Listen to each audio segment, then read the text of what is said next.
అప్పుల బాధలు వెంటాడుతున్నాయా? అయితే 6 JVR వారి జాతిరత్నాలు ధరించండి. నా మీద హత్యాయత్నం జరిగింది. టిప్పర్‌తో గుద్ది నన్ను చంపబోయారని ఆ మాజీ ఎమ్మెల్యే నెత్తి నోరు మొత్తుకుంటున్నా, అవతలి వాళ్ళకి ఎందుకు కామెడీ అయిపోయింది? నడి రోడ్డు మీద చాప వేసి పడుతున్నా నిన్నెవడూ పట్టించుకోడన్న మాటలు ఎందుకు వినిపిస్తున్నాయి?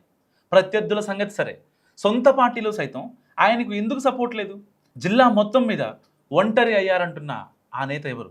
ఏంటి ఆ అటాకింగ్ స్టోరీ? నిజంగా టైం బ్యాడ్ అయితే తాడే పాము అవుతుంది. సైకిల్ కింద పడ్డా కాళ్ళు విరుగుతాయి. చిన్న విషయమైనా చుట్టేసి ఉక్కిరి బిక్కిరి చేస్తుంది. ప్రస్తుతం రాప్తాడు మాజీ ఎమ్మెల్యే తోపుదుర్తి ప్రకాష్ రెడ్డి విషయంలో ఇదే జరుగుతుంది. కొన్ని రోజులుగా జరుగుతున్న వరుస పరిణామాలన్నీ ఆయనకు నెగిటివ్గానే ఉన్నట్టు చెప్పుకుంటున్నారు చాలామంది.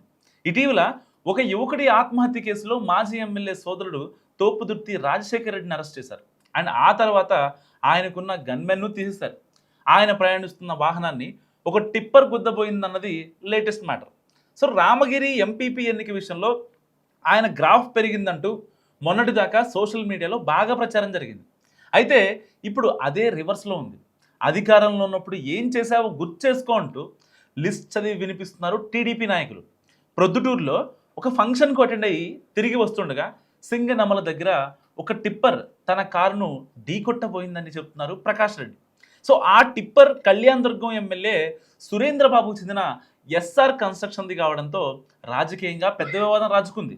పరిటాల సునీత, సురేంద్రబాబు కలిసి తనను చంపే కుట్ర చేశారని, ఇదంతా లోకేష్ డైరెక్షన్లో జరిగిందని ఆరోపించారు తోపుదుర్తి ప్రకాష్ రెడ్డి. సో నేను అధికార పార్టీపై చేస్తున్న పోరాటం, సంధిస్తున్న ప్రశ్నలతో వాళ్ళు ఉక్కిరి బిక్కిరి అవుతున్నారని, అండ్ అందుకే నా అడ్డు తొలగించుకునేందుకు కుట్ర పన్నారని, ఇక నుంచి నా టార్గెట్ లోకేష్ అంటూ సీరియస్ కామెంట్స్ చేశారు మాజీ ఎమ్మెల్యే. అయితే అందుకు టీడీపీ వైపు నుంచి చాలా స్ట్రాంగ్ రియాక్షన్ వచ్చింది. అసలు నిన్ను నీ పార్టీ వాళ్లే పట్టించుకునే పరిస్థితి లేదు. నువ్వు నడి రోడ్డు మీద చాప వేసుకొని పడుకున్నా మాట్లాడించేవారు ఉండరు. అలాంటి నిన్ను చంపేందుకు మేం ప్లాన్ వేయడం అండ్ దానికి లోకేష్ డైరెక్షన్ చేయడమా?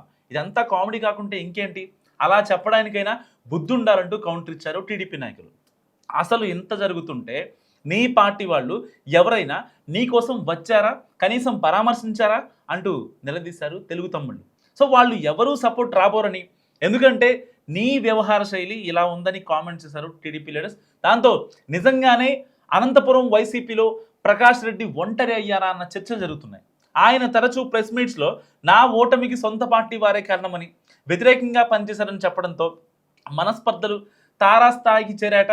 సో మా మధ్య విభేదాలు లేకపోతే 14 సీట్లు గెలిచి ఉండేవాళ్ళమని చెప్పడమే ఇందుకు నిదర్శనం అంటున్నారు చాలామంది. సో వాటన్నిటిని పక్కన పెట్టి కూడా ప్రకాష్ రెడ్డి సోదరుడు రాజారెడ్డి అరెస్ట్ సమయంలో అనంత వెంకటరామరెడ్డి, కేతిరెడ్డి మరికొందరు నేతలు సపోర్ట్ వస్తే అనుచరుల నుంచి నిరసన వ్యక్తమైంది. వైసీపీ నేతలకు వ్యతిరేకంగా తోపుదుర్తి అనుచరులు జనంలో నుంచే కామెంట్ చేశారు.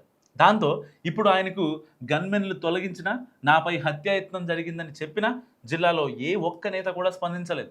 దీన్ని బట్టి చూస్తుంటే ప్రకాష్ రెడ్డి జిల్లా పార్టీలో ఒంటరి అయినట్టే కనిపిస్తోందని అంటున్నారు చాలామంది.